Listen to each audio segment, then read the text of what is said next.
সকলোকে পিংকিছ কিটচেনলৈ স্বাগতম জনাইছোঁ।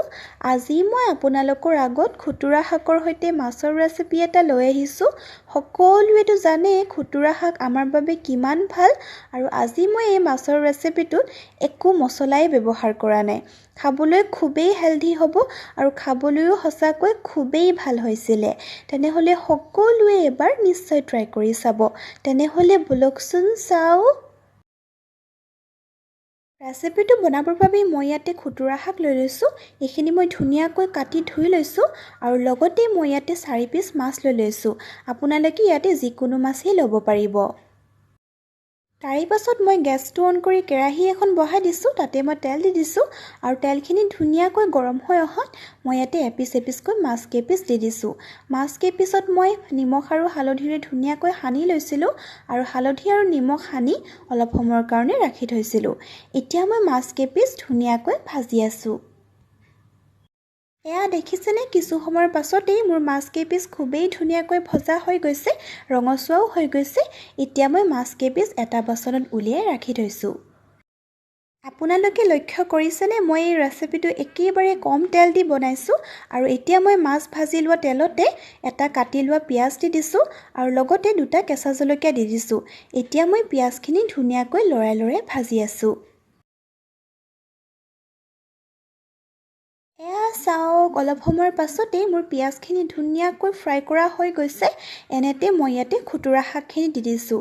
এতিয়া মই খুতুৰা শাকখিনি এবাৰ ধুনীয়াকৈ লৰাই দিছোঁ আৰু তাৰে পাছত মই কেৰাহীৰ ঢাকনিখন লগাই এইখিনি মই সিজিবলৈ দিছোঁ। এয়া দেখিছেনে, অলপ সময়ৰ পাছতেই মোৰ শাকখিনি একেবাৰে কমি আহিছে। এনেতে মই ইয়াতে এটা কাটি লোৱা বিলাহী দি দিছোঁ। এই খুতুৰা শাক আৰু মাছৰ ৰেচিপিত কিন্তু এটা বিলাহী দিলে খাই খুবেই ভাল লাগে। আপোনালোকেও দি চাবচোন। আৰু এইখিনি মই এবাৰ ধুনীয়াকৈ লৰাই দিছোঁ। এতিয়া মই ইয়াতে অলপমান হালধি গুড়ি আৰু অলপমান নিমখ দি দিছোঁ। আৰু ইয়াতে মই অন্য একো মছলাই ব্যৱহাৰ কৰা নাই। তাৰে পাছত মই এইখিনি এবাৰ ধুনীয়াকৈ লৰাই ঢাকনিখন লগাই সিজিবলৈ দিছোঁ।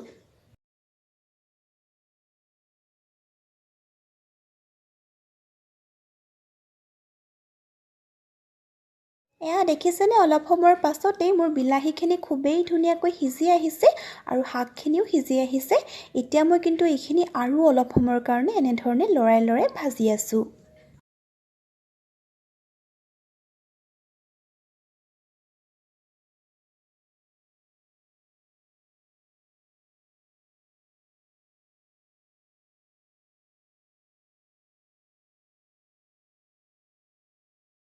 এয়া চাওক, মই শাকখিনি কিছু সময়ৰ কাৰণে লৰাই লৰাই মই ধুনীয়াকৈ ভাজি ল'লোঁ।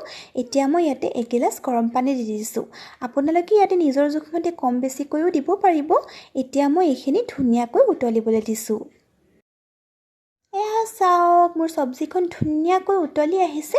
এনেতে মই ইয়াতে 4 পিচ ফ্ৰাই কৰি ৰখা মাছ কেইপিচ দি দিছোঁ আৰু এইখিনি মই এবাৰ ধুনীয়াকৈ লৰাই ঢাকনিখন লগাই সিজিবলৈ ৰাখি দিছোঁ।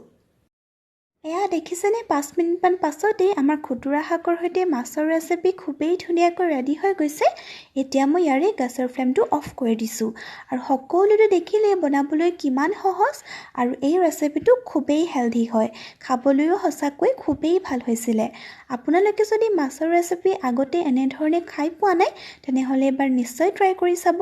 খাবলৈ নিশ্চয় ভাল পাব। আৰু আজিয়ে যদি মোৰ ৰেচিপিটো চাই ভাল পালে, তেনেহ'লে লাইক এটা কৰি দিব আৰু লগতে মোৰ চেনেলটো ছাবস্ক্ৰাইবো কৰি দিব। তেনেহ'লে অন্য এটা ৰেচিপি লৈ আকৌ লগ পাই আছোঁ। তেতিয়ালৈ বাই বাই।